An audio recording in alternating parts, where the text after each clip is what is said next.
Le cadavre. Anton Tchekhov.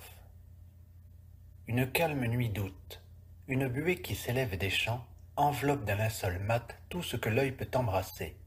Éclairée par la lune, la buée fait l'impression soit d'une mer illimitée, soit d'un immense mur blanc. L'air est humide et froid. Le matin n'est pas loin. À un pas d'une laie forestière brûle un petit feu. Là gît, au pied d'un arbre, un cadavre, recouvert de la tête aux pieds d'une toile blanche toute neuve, une icône en bois posée sur la poitrine. Tout près du cadavre veille un piquet. Deux moudjiks remplissant l'une des plus pénibles et des plus déplaisantes corvées de la vie paysanne. L'un des moudjiks est un jeune garçon, grand, à petite moustache presque imperceptible, avec d'épais sourcils noirs. Vêtu d'une pelisse de mouton déchirée, chaussé de sandales de tille, les jambes allongées, il est assis sur l'herbe humide. Pour tâcher de passer le temps, il travaille. Son long cou penché, il sculpte, en soufflant fortement, une cuillère dans un long bois coudé. L'autre est un petit paysan à la figure vieillotte, maigre et marqué de petites véroles. Il a une barbiche de bouc et une moustache clairsemée. Les mains pendantes sur les genoux, immobile, impassible, il regarde le feu. Éclairant d'une lueur rouge la figure des deux hommes, le petit feu qui les sépare finit de brûler. C'est le silence. On n'entend que le crissement du bois sous le couteau et le craquement des bûches humides dans le feu. « Hé, Sioma !» fait le jeune. « Il ne faut pas dormir. »« Je ne dors pas, » répond en bégayant l'homme à la barbiche. « À la bonne heure, c'est qu'il est dur de se sentir seul. La peur vous prend.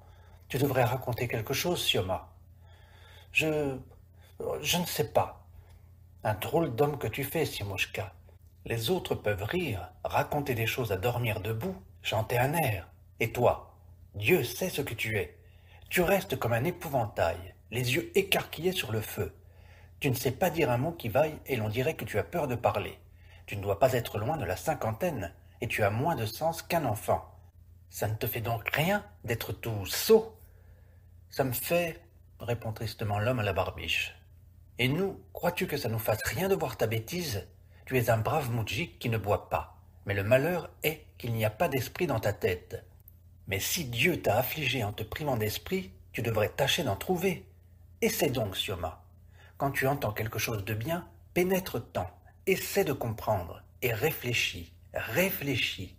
Si quelque mot te paraît incompréhensible, fais un effort, cherche dans ta tête ce qu'il peut vouloir dire. Tu comprends? Fais un effort. Si par toi-même tu ne cherches pas à arriver à la raison, tu mourras tout sot et le dernier des hommes. Soudain, dans la forêt, s'épand une sorte de long gémissement. Quelque chose semble s'être décroché du haut d'un arbre et, froissant les feuilles, tombe à terre. L'écho répète sourdement ce vacarme. Le jeune moudjik frissonne et regarde d'un air interrogateur son compagnon. « C'est une chouette qui chasse les petits oiseaux, » dit Sioma, maussade. « Et peut-être n'est-ce pas une chouette. Le Christ le sait. Il ne manque pas de bêtes dans la forêt. Dis, Sioma, c'est déjà le temps où les oiseaux partent pour les pays chauds. Bien sûr, c'est le temps. Les matinées sont devenues fraîches. Qu'il fait froid. Brrr. La grue est un être frileux, délicat. Un froid comme ça pour elle, c'est la mort. Sans être une grue, je suis gelé. Mets encore un peu de bois. Sioma se lève et disparaît dans le fourré. Tandis qu'il brise çà et là des branches sèches, le garçon se voile les yeux de ses mains et frissonne à chaque bruit. Sioma apporte une brassée de bois et la met sur le brasier. De petites langues de flamme lèchent en hésitant le bois noir, puis, comme un commandement, l'entourent tout d'un coup, éclairant d'une lueur pourpre les visages, la route, le linceul, ses reliefs, les mains et les pieds nus du défunt et la petite icône. Le piquet se tait. Le jeune moudjik penche encore plus le cou et se remet à travailler plus nerveusement. L'homme à la barbiche reste, comme avant, immobile et ne détache pas ses yeux du feu. Dans la nuit, soudain, une voix haute et chantante prononce « Dieu couvrira de honte ceux qui méprisent Sion ». Puis des pas lents résonnent et sur la route grandit à la lueur pourpre du bûcher une sombre silhouette, vêtue d'une courte soutane de moine, coiffée d'un chapeau à large bord et ayant une besace aux épaules. « Seigneur, que ta volonté soit faite, dit la silhouette d'une voix enrouée de soprano. Mère honorable. J'aperçus un feu dans les ténèbres profondes et me réjouis en esprit. Je crus d'abord que c'étaient des gardes de chevaux, puis je pensai que non, puisqu'on ne voyait pas de chevaux. Ne serait-ce pas des voleurs attendant un riche Lazare, ou une tribu de tziganes offrant des sacrifices à ses idoles, et mon esprit s'est réjoui en moi-même. Avance, me suis-je dit, Théodose, esclave de Dieu, et reçois la couronne du martyr. Et je m'élançai vers la lumière, comme un papillon aux ailes légères. Me voici devant vous, et à vos mines je puis juger vos âmes. Vous n'êtes ni des voleurs, ni des païens. La paix soit avec vous. Salut. Orthodoxe, ne sauriez-vous pas comment on peut aller à la briqueterie de Makoukine? C'est tout près d'ici. Par conséquent, voilà. Prenez tout droit sur la route, faites 2 verstes. Vous serez à Ananovo, notre village. Après le village, le père. Tourne à droite, le long de la rive, et tu arriveras aux usines. C'est à 3 verstes à peu près d'Ananovo. Que Dieu vous donne la santé. Et que faites-vous bien ici? C'est notre tour de réquisition. Tu le vois, un cadavre. Quoi? Quel cadavre? Mère honorable!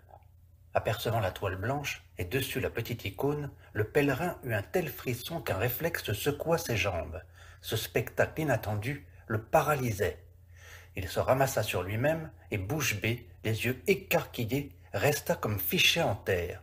3 minutes, il se tut, comme s'il n'en croyait pas ses yeux, puis se mit à balbutier. « Seigneur, mère honorable, je marchais sans faire tort à personne, et soudain, une punition. » « De quelle condition êtes-vous? Lui demanda le jeune garçon. « Seriez-vous du clergé? »« Non, je fais des pèlerinages. Connais-tu Mikhaïl Polikarpitch, le gérant des usines? Eh bien, je suis son neveu. Seigneur, que ta volonté soit faite. Pourquoi donc êtes-vous ici? Nous sommes de garde, c'est par ordre. »« Ah, voilà, murmura l'homme à la soutane, passant sa main sur ses yeux. Mais d'où est ce défunt? C'est un passant. Ah, notre vie! Voyez-vous, mes amis, je m'en vais. La frayeur me prend. Je crains les morts plus que tout, mes amis. Hein?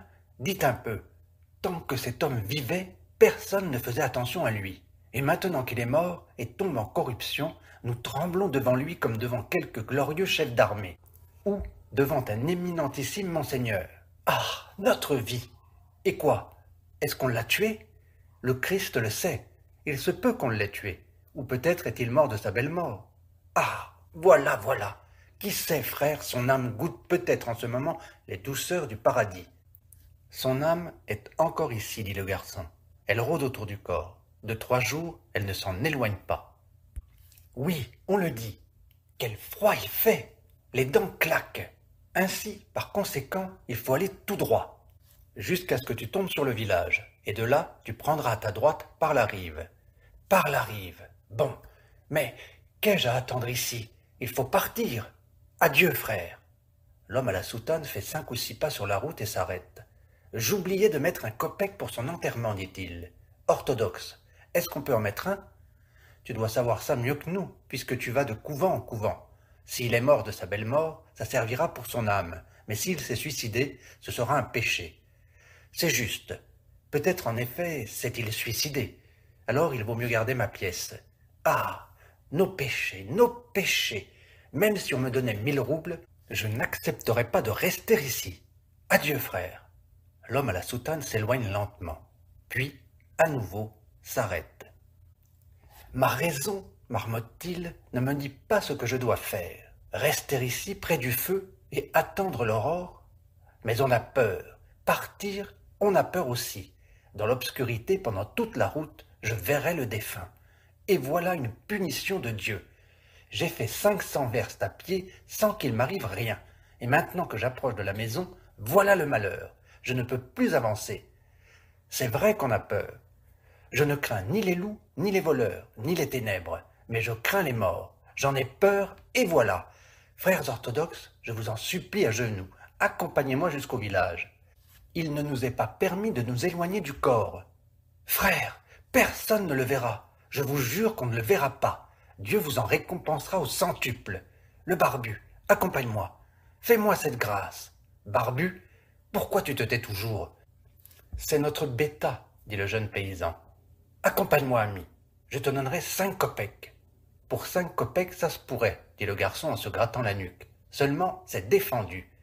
Mais si Sioma le bêta, tiens, veut rester ici tout seul, je t'accompagnerai. Sioma, veux-tu rester ici tout seul? Je veux bien, consort le bêta. Alors ça va, partons. Le garçon se lève et part avec l'homme à la soutane. En un instant, leurs pas et leurs conversations se perdent. Sioma ferme les yeux et somnole doucement. Le feu commence à s'éteindre et une grande ombre noire s'étend sur le cadavre.